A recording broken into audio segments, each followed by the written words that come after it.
जय हिंद। नमस्कार दोस्तों आपका बहुत बहुत स्वागत है। दोस्तों, जब से भारत और अमेरिका के रिश्ते मजबूत हुए हैं और ख़ासकर जो अमेरिका के रक्षा मंत्री भारत दौरे पर आए थे और उन्होंने प्रधानमंत्री मोदी जी से भी मुलाकात की, तो इससे पाकिस्तान बहुत खौफजदा हो गया है। पाकिस्तान बहुत ज़्यादा डर गया है और वो कह रहे हैं कि ये भारत की जो स्ट्रेटेजिक पार्टनरशिप अमेरिका और दूसरे यूरोपीय कंट्री के साथ, दूसरे शक्तिशाली देशों के साथ जो भारत की पार्टनरशिप हो रही है, चीन के लिए और खासकर पाकिस्तान के लिए बहुत बड़ा खतरा है। तो इसी बारे में चर्चा हो रही है। आइए इस वीडियो को देखते हैं। वीडियो को अंत तक देखें, वीडियो को लाइक शेयर करें और चैनल को सब्सक्राइब भी करें। जय हिंद, वंदे मातरम, धन्यवाद। अमेरिका भारत की सरपरस्ती कर रहा है, खित्ते में इंडिया के साथ डिफेंस स्ट्रेटेजिक कोऑपरेशन जो है उसमें इजाफा हो रहा है। जो भी अमेरिकी हुकाम है वो भारत का दौरा तो करते हैं, लेकिन पाकिस्तान को नज़रअंदाज कर दिया जाता है। नई अमेरिकी इंतज़ामिया से हम तवक्को रख रहे थे कि जनूबी एशिया में वो एक बैलेंस की पॉलिसी इख्तियार करेगी। इंतहाई अहम दौरा है, इस वक्त स्टिल इन प्रोग्रेस है। अमरीकी वज़ीर दफ़ा इंडिया में मौजूद हैं, आला हुकाम से उनकी मुलाकातें।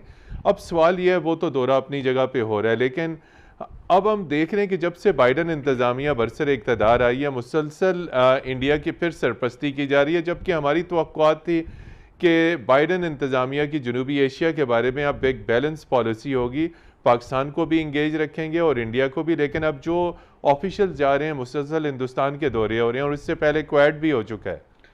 देखिए मुतीन साहब, बहुत अहम मौजू का आपने इंतखाब किया, बहुत शुक्रिया। इसको अगर हम एक ओवरऑल कॉन्टेक्स्ट में देखने की ज़रूरत है, जो अमरीकी वज़ीर दिफ़ा का दौरा भारत है और इससे पहले जो उन्होंने जनूबी कोरिया और जापान का भी दौरा करके वो आ रहे हैं, ये इनका पहला एक ओवरसीज़ विज़िट है, जिसको इस खित्ते में और आलमी सलामती के हवाले से बहुत अहमियत इसलिए हासिल है कि ये बाइडन एडमिनिस्ट्रेशन के नए वज़ीर दिफ़ा का, जो कि एक रिटायर्ड जनरल हैं, उनका पहला एक स्ट्रेटेजिक आउटरीच है। तो और ये अलायंस फॉर्मेशन के हवाले से बहुत अहमियत रखता है। लेकिन इसको अगर बाइडन एडमिनिस्ट्रेशन की ओवरऑल पॉलिसी के लिहाज से देखा जाए तो एक जुमले में मुझे कहने दीजिए कि बुनियादी तौर पर बाइडन एडमिनिस्ट्रेशन क्या कर रही है कि वो वॉर टेरर से अमेरिका को रिकवर कर रही है और ग्रेट पावर कंपटीशन की तरफ वो दोबारा अमेरिका को रीओरिएंट कर रहे हैं। इस कॉन्टेक्स्ट में क्वाड की फॉर्मेशन की जो एक्सेलरेशन है, उसी कॉन्टेक्स्ट में इंडो यूएस स्ट्रेटेजिक पार्टनरशिप है, उसी कॉन्टेक्स्ट में अफगानिस्तान का ड्रॉ डाउन है, इसी कॉन्टेक्स्ट में ईरान के साथ थोड़ा सा थॉ है और एक प्रो ईरान डायरेक्टर CIA का इंतखाब है, उसके साथ ही साथ इसराइल की पॉलिसी पे रिव्यू। तो ये ओवरऑल आपको लगता है कि बाइडन एडमिनिस्ट्रेशन जो है अब उसका मेन महवर जो है उसकी सिक्योरिटी पॉलिसी का वो चाइना है। तो जो मेजर चेंज है आपके वॉशिंगटन में, एक तो ये कि जिस तरह से हमारे ट्रम्प साहब ने ह्यूमन राइट्स और दीगर इश्यूज को इग्नोर किया था, वो आप ये देख रहे हैं, ऑलरेडी देख रहे हैं कि बाइडन एडमिनिस्ट्रेशन उस पर जोर दे रहा है। और इवन भारत के साथ जो उसके ताल्लुकात, बड़े खुसूसी ताल्लुकात, इसमें कोई शक नहीं। और उसकी एक वजह तो जाहिर है भारत की अपनी एक पोजीशन है, उसकी अपनी इकोनॉमी है, उसकी अपनी एक हैसियत है खत्ते में। लेकिन उसके साथ साथ जो इस वक्त भारतीय अमरीकी जिस तरह से बाइडन एडमिनिस्ट्रेशन में मौजूद हैं बहुत अहम ओहदों पे, उस पर आप ये देखेंगे कि जाहिर है कि भारत की हैसियत खुसूसी होगी।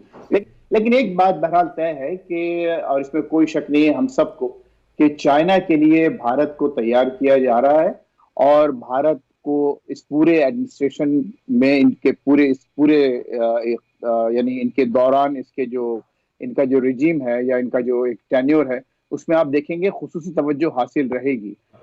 ये आप कैसे देख रहे हैं अमरीकी वज़ीर दफ़ा का दौरा भारत? और इससे पहले भी जो ट्रंप एडमिनिस्ट्रेशन थी, उस दौरान भी भारत के साथ बड़े बड़े डिफेंस पैक्ट हुए, मुसलसल इंडिया के ऊपर फोकस किया जा रहा है। चीन के लिए तो यकीनी तौर पे ये बात हमें समझ आती है कि हिंदुस्तान को तैयार किया जा रहा है, लेकिन अगर हम दोनों ममालिक को देखें, पाकिस्तान इंडिया, तो अमेरिका की मुकम्मल सपोर्ट, चाहे वो पहले रिपब्लिकन हैं अब डेमोक्रेट्स हैं, मुसलसल इंडिया की तरफ डिफेंस पैक्ट हो रहे हैं, पार्टनरशिप बढ़ रही है। तो आखिर और मकासद क्या हो सकते हैं? जी, मैं कहना अब ये चाह रहा हूं कि पाकिस्तान अमेरिका के जो माजी के ताल्लुकात हैं, यहां पे परसेप्शन और फीलिंग ये है कि अमेरिका हैज ऑलवेज बीन एक अनरिलायबल और अनट्रस्टवर्दी एलाय ऑफ पाकिस्तान। और सैंक्शंस जो हैं वो हम पे कई मरतबा जो है लगाई गई हैं। जब भी डाइवर्जेंस ऑफ इंटरेस्ट हुआ है, जब कन्वर्जेंस ऑफ इंटरेस्ट हुआ अमेरिका और पाकिस्तान का, تو پاکستان امریکہ کے تعلقات میں بڑی وارمتھ ہوتی تھی، ہر قسم کے ہتھیار بھی ہمیں ملتے تھے، اکنامک اسسٹنس بھی ہوتی تھی، ملٹری اسسٹنس بھی ہوتی تھی، لیکن جب ڈائیورجنس ہوتا ہے تو پھر وہ اپنی آنکھیں پھیر لیتے ہیں۔ ابھی اس وقت ہماری ایک ہی کنورجنس ہے اور وہ ہے افغان پیس پروسیس، جس میں وہ چاہتے ہیں کہ ان کو ایک فیس سیونگ ملے، جو پاکستان کہ سول ملٹری لیڈرشپ پوری کوشش کر رہی ہے، کیونکہ ہمارا بھی انٹرسٹ ہے وہاں پہ کہ افغانستان میں امن اور سلامتی اور سٹیبلٹی قائم ہو، تاکہ ایک ریجنل اکنامک کنیکٹیوٹی، سیکیورٹی اور یہ تمام چیزیں تو لیکن اس کے باوجود آپ دیکھیں کہ اتنا لیک آف ٹرسٹ ہے کہ انہوں نے ٹرکی کے ساتھ ہمارا جو اٹیک ہیلی کاپٹرز کا کانٹریکٹ ہے اس کو انہوں نے منسوخ کروا دیا، ایمبارگو لگا دیے، سینکشن لگا دیے کہ جی آپ پاکستان کو یہ ہیلی کاپٹر نہیں دے سکتے۔ تو مجھے آپ یہ بتائیں یہ کس قسم کی ہپوکریسی ہے؟ یہ تو میں کہتا ہوں کہ اس سے تو ورکنگ ریلیشن شپ، اور جو ہم چاہتے ہیں کہ امریکہ کے ساتھ ہمارے ورکنگ ریلیشن شپ ہو، تو یہ تو اس کے بڑے منافی ہے جو انہوں نے قدم اٹھایا ہے۔ میں اب کہنا یہ چاہتا ہوں we can never have the same relations with the United States جو ماضی میں تھے، جو ہماری اسٹریٹجک ڈیفنس کوآپریشن اور پارٹنرشپ ہوتی تھی۔ حالات بدل گئے۔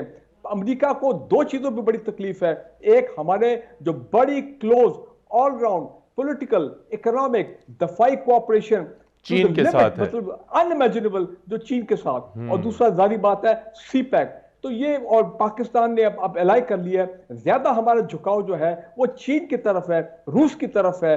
تو یہ اب وہ ماضی والے حالات نہیں ہو سکتے کہ ہم وہ اس طرح امریکہ کے ساتھ ہماری اس قسم کی cooperation who. But having said that, ہم چاہتے ہیں کہ امریکہ کے ساتھ ہماری اچھی ورکنگ ریلیشن شپ ہو۔